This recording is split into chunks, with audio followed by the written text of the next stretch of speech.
цааш л одоо Монголын нутаг байсан байх л да тухайн үед.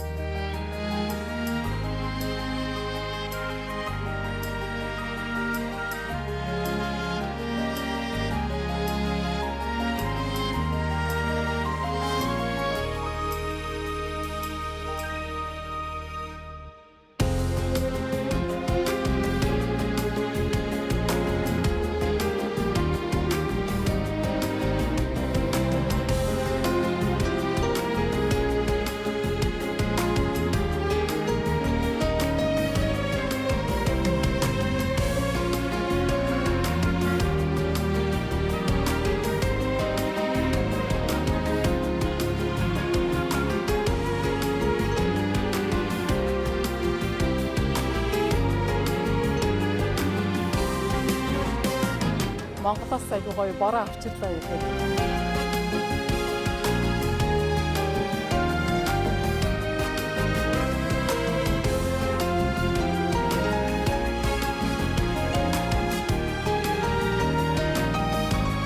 Би чамд хайртай.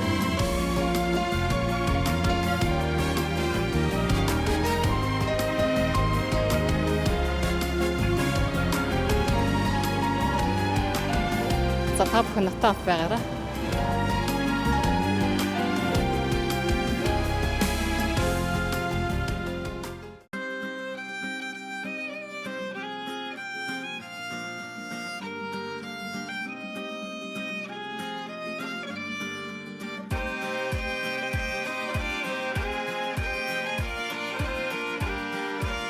За сайн бацхан үзэгчтэй. За би өнөөдөр Норвегийн баруун хэсэгт оршдог Берген гэдэг хотоос мэдчиж чинь та бүхэндээ. За энэ Бергений одоо төв хэсэгт оршдог Брюген гэдэг. За энэ дэлхийн соёлын үед 1979 онд бүртгэгдсэн. За миний хойдолд байгаа энэ жижиг байшингууд бол одоо 1217-оос 1299 оны үед 13 дугаар зууны үед бий болсон байшингууд гэж үздэг. За энд болохоор тэр үед Ганзаагийн холбоонд одоо худалдаачид энд байрлаж ирсэн байна. За энд олон тооны агуулгууд байсан байна. За одоо хүртэл энэ байшинг хадгалан авч үлдснээр энд одоо эрдэг жуулчд бол одоо аялал жуулчлал хотын яг энэ төв хэсгээс нэхэлтэй нэ.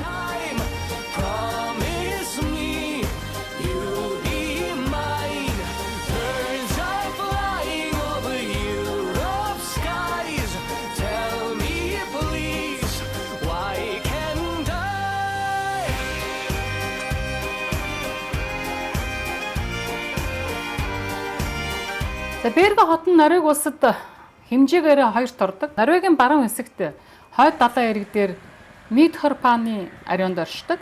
За 1299 он хүртэл Норвегийн нийслэл хот байсан. За 1830 он хүртэл тус улсын томоохон хотын тоонд ордог байсан. За өнөөдөр тус хот нь томоохон бомб тот, нефтийн үйлдвэрлэлийн төв юм аа. За 2000 онд Берген хот нь Европын соёлын нийслэл хот гэж нэрлэгдэж байсан юм байна. За 1986 онд энд Евровидение хэмээх дууны тэмцээн болж ирсэн юм байна. За Берген хотыг бол 1070 онд анх үүссэн гэж үздэг. 12-аас 13 дахь зууны үед энд Норвегийн хаад амьдарч байсан. За 1217-оос 1299 онуудад дундад зууны үеийн одоо Норвегийн нийслэл хот байсан. За Норвегийн хаант улсын сүр хүч суларч байсан үе буюу 14 дахь зууны үед Бергений засгийн газар Ганзай худалдаачдын гарт орж ирсэн байна. За тус хот энэ үед баригдсан нэрт далайн эрэг дээрх дурсгалт газруудаараа алдартай. Худалдаачдын үе нь бол Бергенд бараг 18 дугаар зуун хүртэл үргэлжилсэн гэж үздэг. За 1702-1916 онуудад болсон хүчтэй гал гарах үеэр энэ хот нэлээд сүйдсэн боловч одоо өөрийн одоо бүх түүхийн үедээ Норвегийн баруун эргийн хамгийн чухал бомб хот байсаар ирсэн юм байна.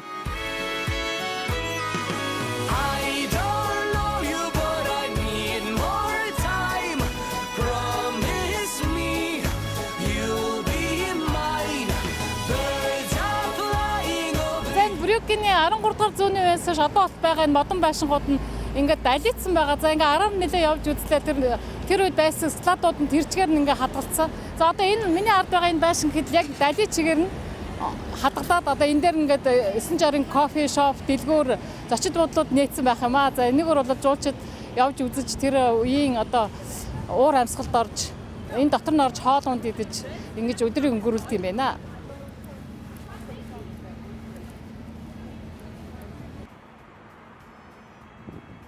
За энд бол цаг агарын хувьд мэдээж далайн уур амьсгалтай маш их хурд хүнс ундаг.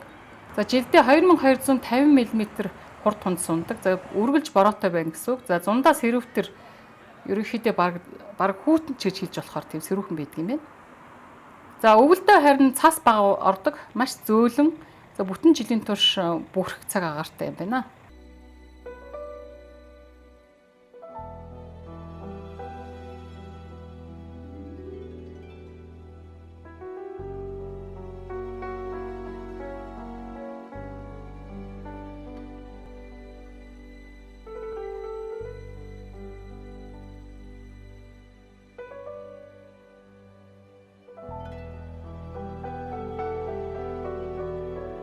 За Бюрген хот бол Ослогийн дараа ордог Норвегийн 2 дахь том хот. За энд бол хар алт гэж яригддаг нефтийн олборлолт үйлдвэрлэлтээр бол энэ хот нэртэй. За түүнээс гадна энд бол аялал жуулчлалын хот гэдэг мэдээж алдартай. За энд бол далайн ирэг дээр байдаг дэлхийн хамгийн цэвэр агаартай хотуудын нэг гэдгээр алдартай.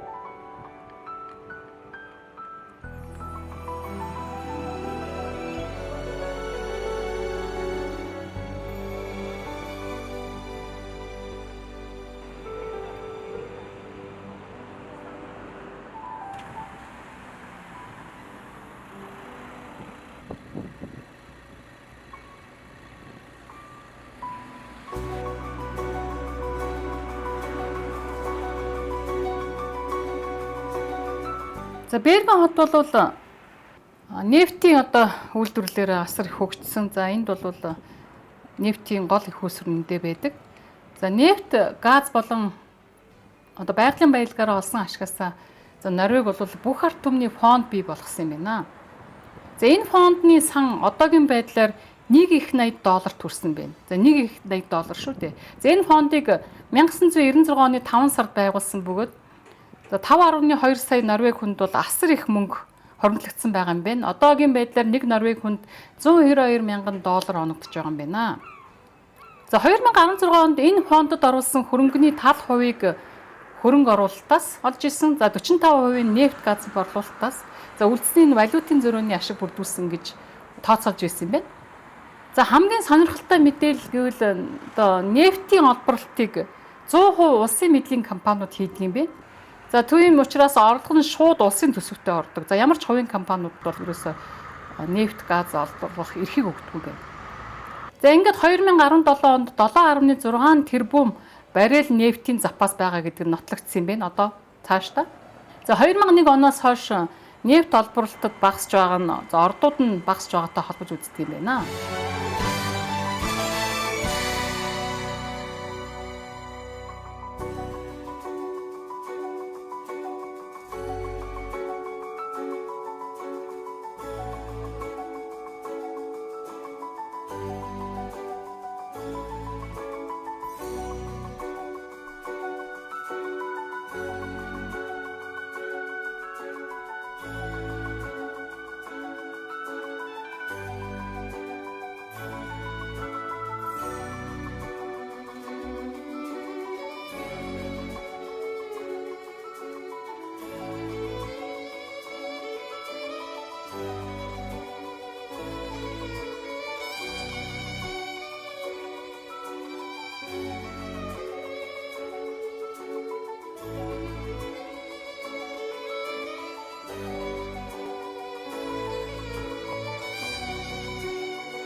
За та бүхэн натаа байгаарай.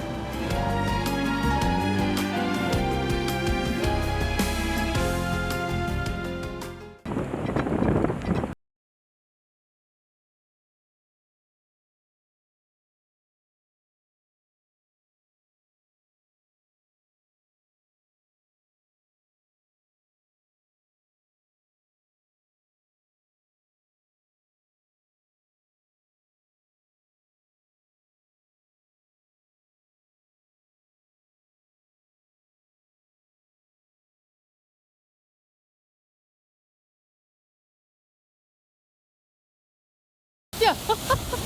Бэргэн хотоос усан онгоцон цугаад 3 цагийн турш энэ байгалийн үйлчлэлийн газруудаар зугаад болдог онгоцон цугаа явж байна. За энэ үнэхээр энэ байгалийн үйлчлэлийн газар энэ өндөр уудан дээгүүрээс усан ирж байгаа хүрхрээнүүд. За тэгээд дээрэс нь энэ газрынхын нэр нь болоод юу юм бэ? Остерфорд. Тэгээ хамгийн цаатлын цэг нь болохоор Модалин гэдэг газар очих юм байна. За энэ одоо айгүй их бараатай хүүтэн байна. За 100 бодвол энэгээр яваад үнэхээр гайхамшигтай юм байна. За тэгээд атгшаа авах гээд одоо бараа ороод байна.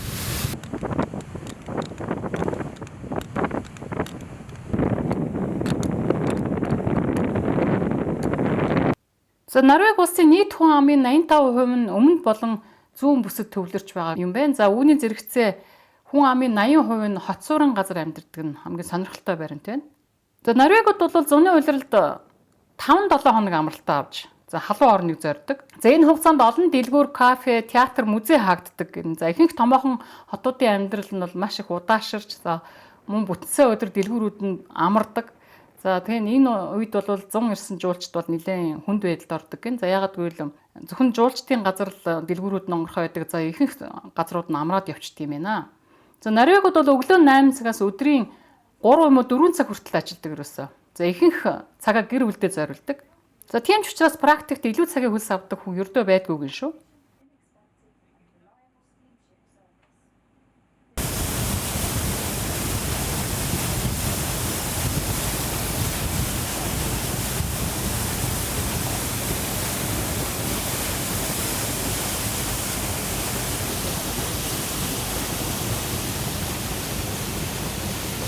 Замд явж явах цаая 7 эгчдүүс 7 гэдэг 7 хүрхрээтэй таарлцсан. За дээрэс нь бас нэг эрэгтэй хүрхрээ гэж байдаг. За энэ бол одоо Норвегийн ард түмний дунд тийм домог байдаг юм байна л да. За энэ 7 эгчдүүсийн нэгэнд нь тэр эрэгтэй дурлаад тэгээд тэр эгчдүүсийн нэг нь тоогоогүй учраас тэр 7 хүрхрээс урсж байгаа усыг тэр нэг эрэгтэй хүрхрээ нь ингээд тосч авдаг гэсэн тийм домог байд юм байна. За тэгээд энэгээр бол жуулчид бол зуны цагт бол маш их явд юм байна. За одоо бол яг 10 сар гарцсан болохоор хүүтэн байна. За түүнээс гадна одоо байгалийн хувьд бол Норвеги улс бол үнэхээр одоо үзэсгэлэнтэй байгальтай газар. За энд бол Герингер форд гэдэг бас маш их үзэсгэлэнтэй газар. За тэрлүү бол одоохондоо явуулах боломжгүй байгаа юм байна. Яг бол 10 сар гараад шууд хаачдаг юм байна. За тэнд бол одоо битүү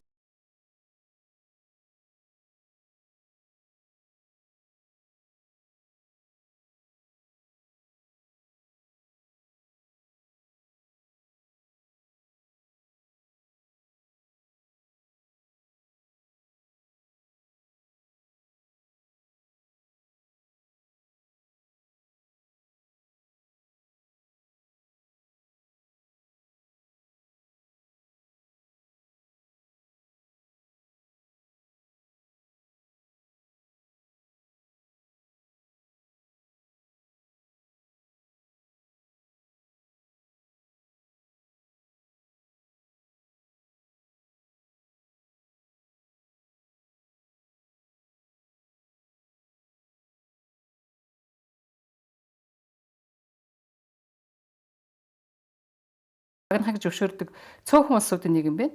За мөн нэг сонирхолтой баримт дурдах юм бол Норвеги улс нефт олборлдог томоохон орнуудын нэг боловч за эндхийн иргэн хамгийн үнэтэй ахуйн газ хэрэглэдэг юм байна. За 1 литр 92 октанта бензин $1.8. Тэгэхээр баг айгу үнэтэй. За манай мөнгөөр бол баг 4-5 мянган төгрөг болчихж байгаа байхгүй.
За сая энэ загсаа тэр хөрхрээний уснаас хувангаар тусч байгаа гэсэн. Тэгээд хүмүүст ингээд уулдаг юм сая ингээд ууж үзсэн чинь өмнө гоё амттай байна.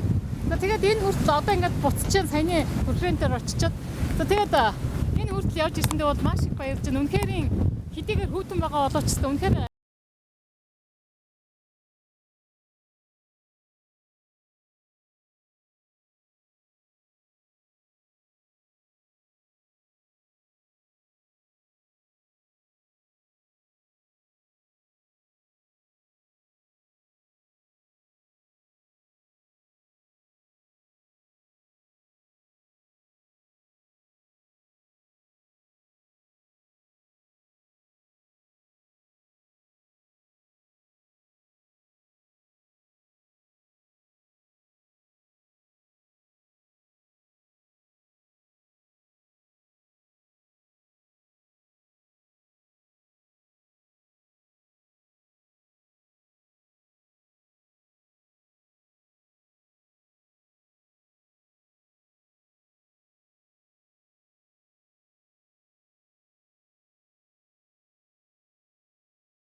онгоцны аялал одоо дуусч байна. Ер нь хот руугаа эргээд ирлээ.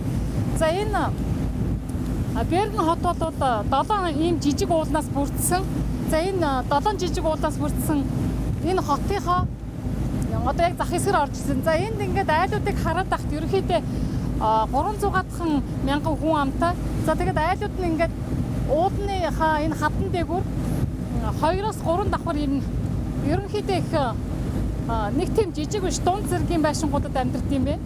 За тэгээд хүн амын дундаж насалт нь бол ер нь Норвегт эрэгтэй нь 80 нас, эмэгтэй нь 87 нас юм байна. За энэ нь одоо юутай холбоотой вэ гэхээр одоо энэ сайхан байгалийн үзэсгэлэнт газар. За дээрэс нь одоо цэвэр усны нөөцтэй. За тэгээд карантинаас шууд усаа уудаг. За тэгээд ийм гоё байгалийн үзэсгэлэнтэй одоо цэвэр агаартай дэлхийн эхний 3-т ордог цэвэр агаартай газар амьдардаг улсууд урт наслах нь одоо дамжиггүй юм аа.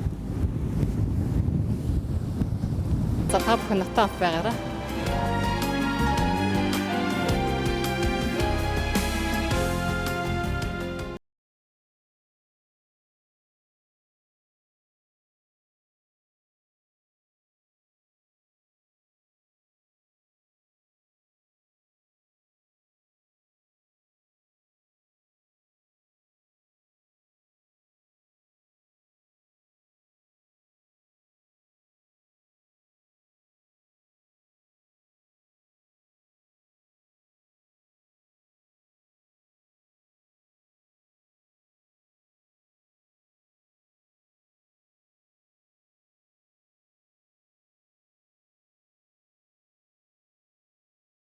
За Норвегийн мант улс нь хойд Европ дахь Скандинавын хоогийн баруун эргийг эзлэн оршдог. За үндсэн хуультай хаан засаглалтай улс юм аа. Хэлийнх нь ихэнх хэсэг нь бол Шведтэй хэлдэг. За зүүн хязгаар нь өмнө талаараа Финлянд, зүүн талаараа Оросын холбооны улстай хэлдэг. За Норвег нь байгалийн хувьд бол эрс тэс ялгаатай гэж хэлж болно. За энд ирсэн хүмүүс бол энэ байгалийн эрс тэс ялгааг хараад бол үнэхээр бас их сонирхож үздэг. За энэ Норвегт бол сүрлэг жавхлан туус, за олон тооны нууцлаг фьордүүдээр бол маш их нэртэй. За энэ фьордуудыг үзэх гэж бол одоо дэлхийн өнцөг бүрээс одоо жуулчид ирдэг. За энд бол хүүтэн харанхуй өвөл болдог. За өвлийн 6 сар бол ерөнхийдөө нар бараг үзэгдэхгүй. За зарим газраараа бол өдөрт 1 цагаас илүү үзэгддэггүй гэж байгаа. За зундаа болохоор зэрэг цагаан шөнө бол одоо ихэвчлэн 2 сар бараг зарим газраараа эзэлж идэг. Урт удаан харанхуй шөнүүд нь зүгээр шууд цагаан шөнөөр солигддог нь бас маш их гайхалтай байгалыг үзэгдлээ. Ер нь Норвег улс бол ихэнхдээ сэрүүн уур амьсгалтай гэж хэлж болно. За Арктикт ойрхон. За энэ улсад ирсэн хүмүүс бол уламжлалт амьдралын хэв маяг, орчин үеийн соёл иргэншил, за байгалийн гоо үзэсгэлэн, за хотуудынх нь одоо үзлэнт одоо хүн харахад тийм маш цэвэрхэн хотыг харж бол таашаал авдаг. За Норвег бол гол төлөв байгалийн үзэсгэлэнт газар түүх соёлын амьдралаараа баялаг. За зундаа бол байгаль соёлын холбоотой олон арга хэмжээнүүд, за тухайлбал амралтын газрууд, үзэсгэлэнт газруудын дунд нээлттэй үзүүрийн концертууд болдог. За мөн өвөлдөө болохоор зул сарыг үзэсгэлэн худалдаа, цанын болон спортын зугаа цэнгэнээс гадна хойд туулын туяаг харах гэж хүмүүс ирдэг. За Норвег улс бол 5 сая гаруй хүн амтай. За энэ бол Европын бусад орнуудын дэргэд хүн ам цөтэй улсуудын нэг болгодог. За 1969 онд нефт газ илрүүлэхээс өмнө загсны аж ахуй, фермерийн аж ахуй эрхэлдэг буруу орн байжээ. За өнөөдөр энэ орн асар их байгалийн баялагтай орн болсон.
За та бүхэн натаа хамт байгаарай.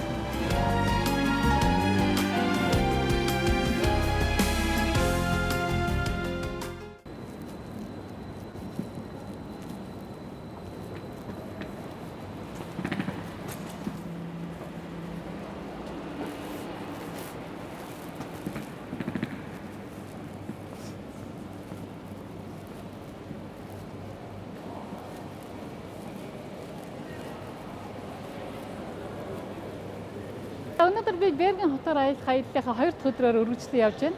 За одоо би ингээд Бергенээс төв вокзалд ирсэн ирээд Мюрдал гэдэг тосгон руу очино. За Мюрдалаас Флам гэдэг тосгон, за дараа нь Гудваген, тэгээд Босс, за тэгээд шууд Бергенд үгээ гэж ирэх юм байна. За ингээд нийтдээ 4 тосгоноор ороод за одоо 8:43 төдлөөд ороо 7:55-д ирэх юм байна. За энд бол байгалийн үзэсгэлэнт газруудаар за хүн юу бооноор явж одоо маш их өндөр уулан дээгүүр явж одоо байгалийн үзэсгэлэнт газрыг сонирхох юм байна.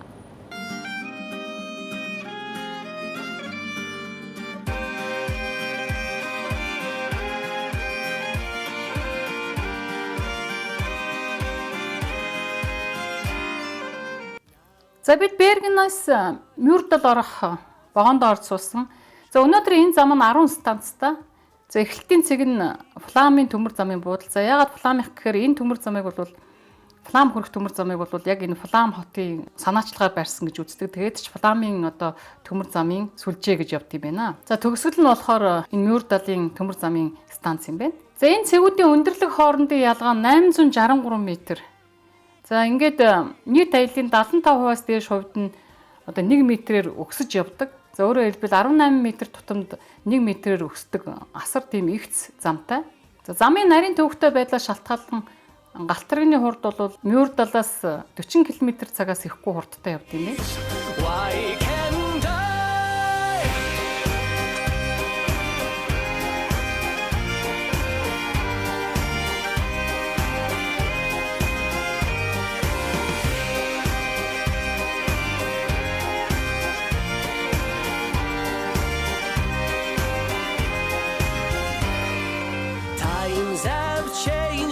So have I.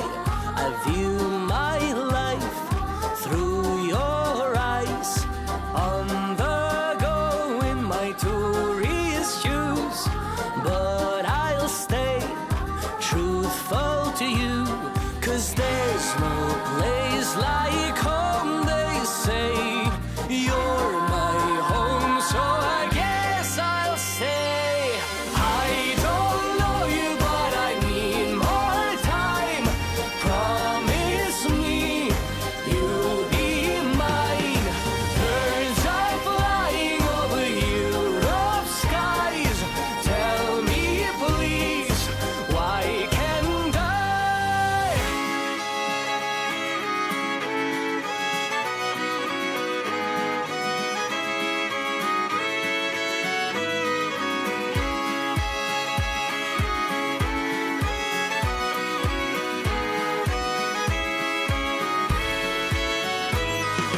I don't know you, but I need more time.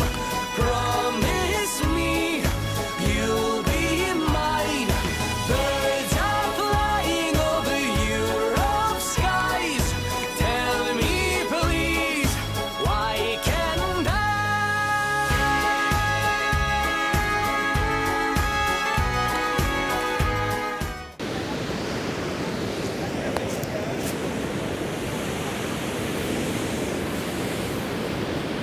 Тэгээд төмөр зам нь хөдөлгөөнтэй 5 минутын дараа зогсоод энд болохоор Блюз Пассинг гэдэг асар том хүрхрээ байдаг юм байна. За энэ хүрхрээн дээр 5 минут зогсоод явж юм байна. За энэ Кёсвэсяны хүрхрээ. За энэ нь бол далайн түвшнээс дээш 669 м-ийн өндөрт орших Согног Фьюрен гэдэг мужид байрладаг хүрхрээ байна. За зөвхөн хүрхрээний өндөр нь 225 м. За яг хажууд нь бол Фламын төмөр замын жижигхэн станц байдаг. За энэ зогсоод бол жуулчдыг 5 минутын хугацаанд энэ хүрхрээг үзүүл сонирхолж зураг хүргэнд авахулт юм байна. За уг хүрхрээ бол зөвхөн үзэсгэлэнтэй гайхалтайгаар зогсохгүй. За энэ Фламын төмөр замыг цахилгаанаар нийлүүлдэг. За өөрөөр хэлбэл энэ хүрхрээний хүчинд гаргасан цахилгаанаараа энэ төмөр замын галт тэрэг явдаг байна. Heute ist dieser Weg der sogenannte Rollerwege ein beliebter Wander- und Fahrradweg.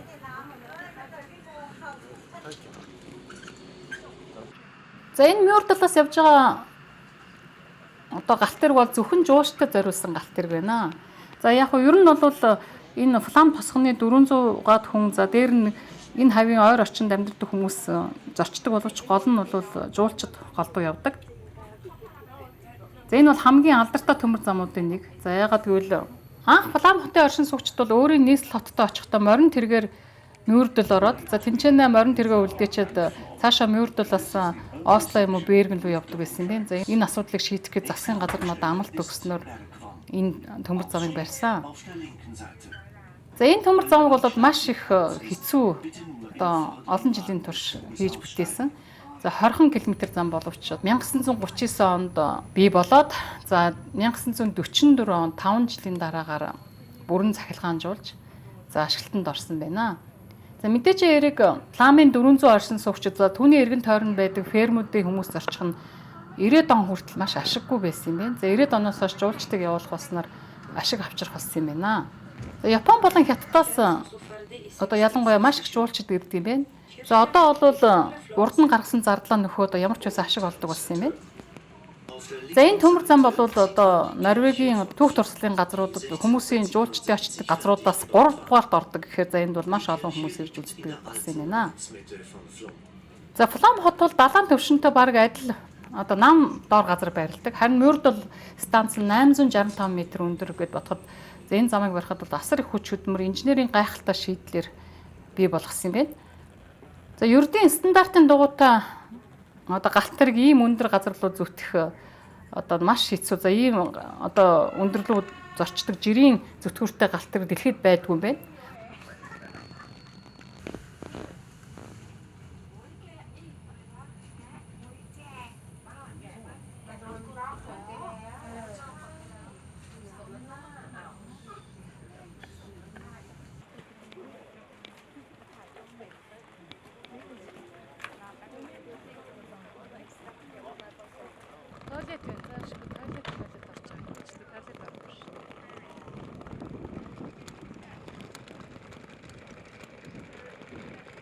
Вагоноор явсаар байгаад Флам хотод ирээд байна. За энд 2 цагийн дараагаар бид нар цаашаага усан онгоцоор явах юм байна. За аяллахын билетэн тэгж таард юм байна. За тэгээд энэ Фламын энэ поезд нь бол зөвхөн нөгөө жуушчид зориулсан одоо аялагчдад зориулсан. За жилдээ 600 гаруй мянган аялагчид энэ хавийн үндэстэн байгалыг энэ вагоноор явж сонирхдаг юм байна. За тэгээд 20.2 км замыг туулд юм байна. За тэр хооронд бол ер нь 20 асар том түнэллэр гарсан. За тэрний 18 нь бол гараар байгуулсан юм байна. За энэ түнэлийг байгуулахын тулд ер нь байгалийнхаа үзэсгэлэнт газрыг хадгалж авч үлдээ. За тэгээд зарим нь бүр гараараа 18 түнэлийг гараараа байгуулсан юм. За тэр 18 түнэлийг бол жишээлбэл 1 м газрыг бүхэл бүтэн сар байгуулж исэн гэж байна. За тэгэхээр маш их инженерийн шийдлийг агуулсан. За ер нь энэ байгалийн үзэсгэлэнт газруудаар явж сонирхохдоо гол нь энэ олон тооны хүрхрээнүүд за энэ байгалийн гоё газруудаас гадна за энэ инженерийн одоо агуу их бүтээн байгуулалт нь одоо энд явж байгаа жуушчид маш их өндөр сэтгэл төрүүлдэг юм байна.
За Флам хот бол маш цэвэрхэн, за дэд бүтцэд зам байгальтайгаа зогтсон 400-гаатхан хүн амьдардаг. Тэгсэн мөртлөө нэг одоо нэг гэрээ цэвэрлцэн аашиг ингээл харахад бол бүх юм нь маш имцэгцтэй цэвэрхэн. За энд бол одоо жууштай зориулсан ресторанууд, одоо дэлгүүрийн сүлжээнүүд, за дээрэс нь энэ одоо Фламын төмөр замд ажилладаг хүмүүс л амьдардаг юм бэ.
За Флам хотоосоо гараад Гудванген гээд тосгон руу явж байна.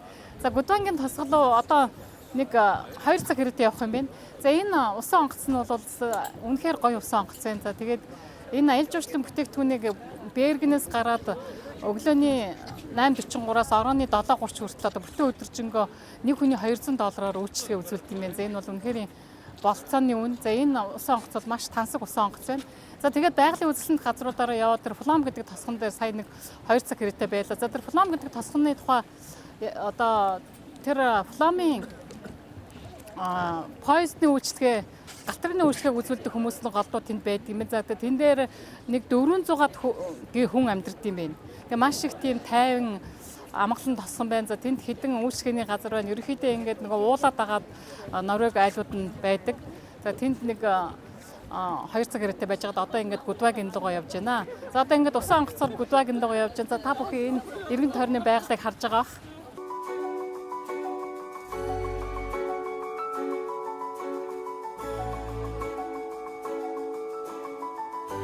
За тус улс нь Атлантын далай болон Баренцын тэнгисийн эрг дээр оршдог фьордуудээр бол алдартай. За ерөнхийдөө бол фьорд гэж одоо юугаа хэлээд байгаа гэхлээр би нэг сайн ойлгохгүйсэн. За фьорд гэдэг нь ерөнхийдөө бол аялал гэсэн Финланд үгнээс гаралтай юм бэ. Замд бол амьдралын амар амгалан, онгон байгаль, ойрхон, за цасан цагаан нөмрөхтэй уус, мөсөн гол, хүрхрээ, хүүтэн уустай за маш үзэсгэлэнтэй энэ байгалийн үзэсгэлэн бид нар үзэж явсан. За энэ фьордууд бол мянган жилийн туршид мөнх цаст уусаас бий болсон гэж үздэг. За мөсөн уус нь доошоо байнга бууж байдаг. За тэдгээр нь энэ мөсөн уусаас бий болсон хөндөй. За тэр хөндөйд байгаа их цан нь маш гүн оромгийн хавцлуудтай. За мөсөн гол нь хайлаад далайн түвшин нэмэгдэхүүр хавцлын оролт руу эдгээр одоо мөснүүдийг хөврүүлж байдаг. За дэлхий дээр хамгийн урт хэсэг нь Гренландд байдаг. За хоёр дахь нь бол Бергений хойд хэсэгт оршдог Норвегийн Согнефьорд юм байна.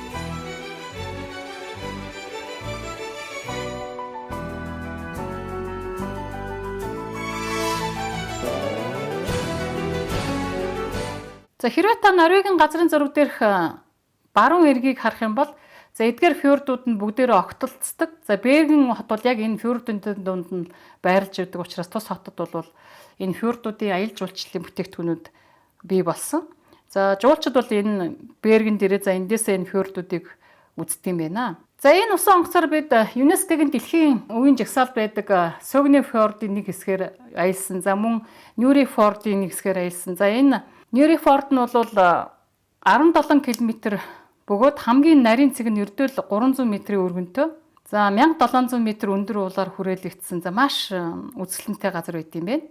За мөн Согнефьордын талаар нь явуулд юм байна. За энэ Согнефьорд нь бол Норвеги улсын Согнефьорн гэдэг оройнд байрладаг. За Гренландын зүүн эрэгт байрладаг Скорбиг фьордын дараа Европт хамгийн том тооцогддог. Дэлхийд за томоороо 2 тооцогддог. За энэ Согнефьордын урт нь за 204 км. За гүн нь бол 1308 м. За энэ Европтой хамгийн гүнзгийдээ тооцогддог юм байна. За Норвегид бол фьордуудын хаан гэж нэрлэгддэг. За энэ бол үнэхээр үзэлтэнтэй фьорд байсан.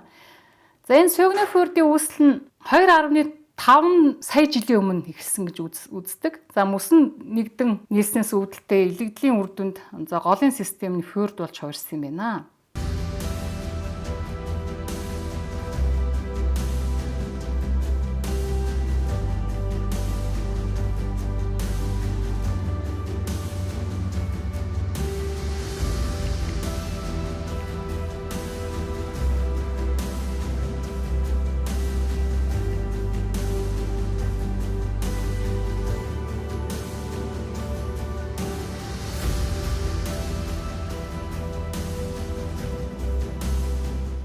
За ингээд усан онгоцоор явсаар хагаад 2 цагийн турш яваад за одоо Гудвангийн ингээд тосгондоо ирчээд байж. За одоо эндээс автобусандаа суун.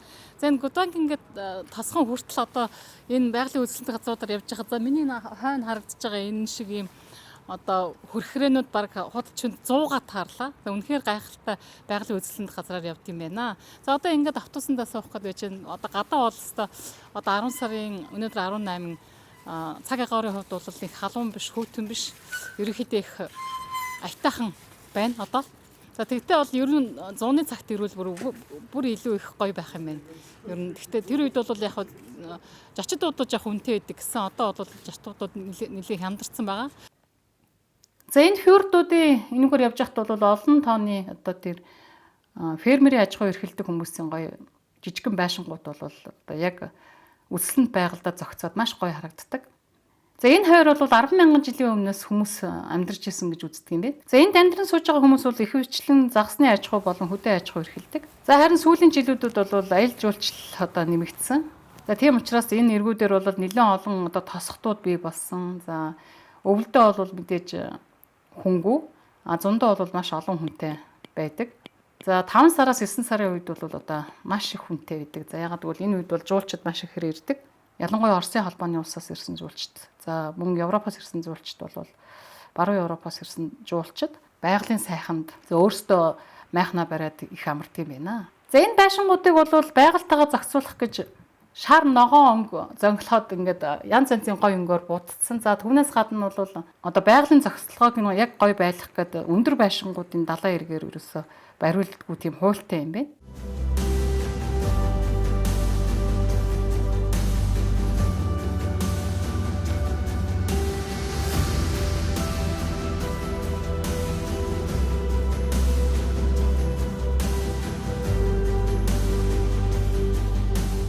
За ингээд манай аял Гудвагийн тосгон дээр ирснээр дууссан. За энэ Гудвагийн тосгондоос цаашаага автобусаар явсан. За автобуснаас Вово гэдэг тосгонд очиад за тэндээсээ поездоор эргээд Берген хоттой ирсэн юм аа.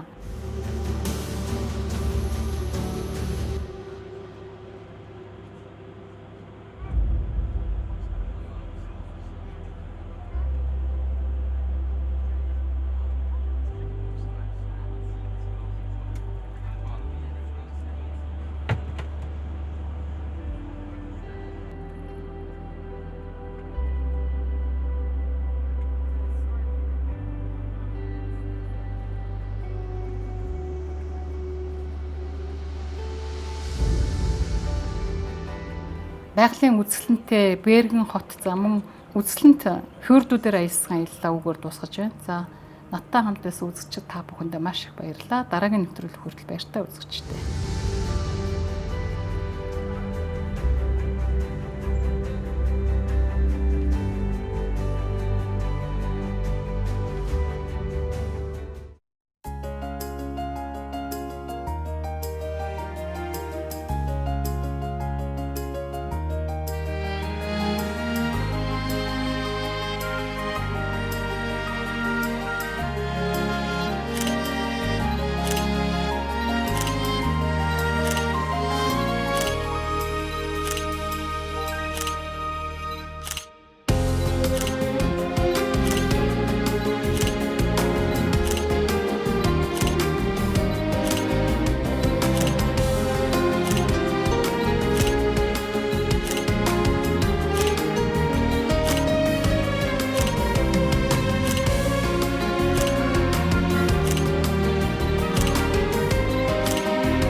Би чамд хайртай.